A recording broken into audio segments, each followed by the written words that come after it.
So మొట్టమొదటిగా తూర్పు దిక్కుకు సంబంధించిన పాలకుడు అయితే ఇంద్రుడు. ఓకే, నెక్స్ట్ ఇక్కడ అధిపతి ఎవరు అంటే సూర్యుడు. సో సూర్యుడు వచ్చేసేసి స్పెషల్ గా పురుష గ్రహం. ఓకే, మనకి ఎట్లయితే శుక్రుడు స్త్రీ గ్రహమో ఇక్కడ సూర్యుడు పురుష గ్రహం. సో పురుష గ్రహానికి సంబంధించి అంటే పురుషులకు ఇది ఎక్కువగా ఫలితాలను ఎక్కువగా ఇస్తుంది. సో నెక్స్ట్ దీంట్లో దేవతలకు రాజు. సో ఇక్కడ మీరు ఇంద్రుడిని చూస్తే ఈ మొత్తం దేవతలు ఎవరైతే ఉంటారో వాళ్ళందరికీ రాజు అంటే మెయిన్ ప్రాతినిధ్యం వహించి ఒక ఉన్నత స్థానంలో ఉండే వ్యక్తి.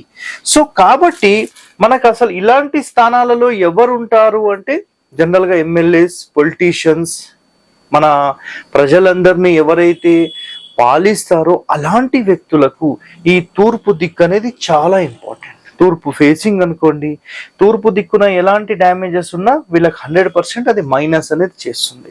కాబట్టి ఇది చాలా చాలా ఇంపార్టెంట్.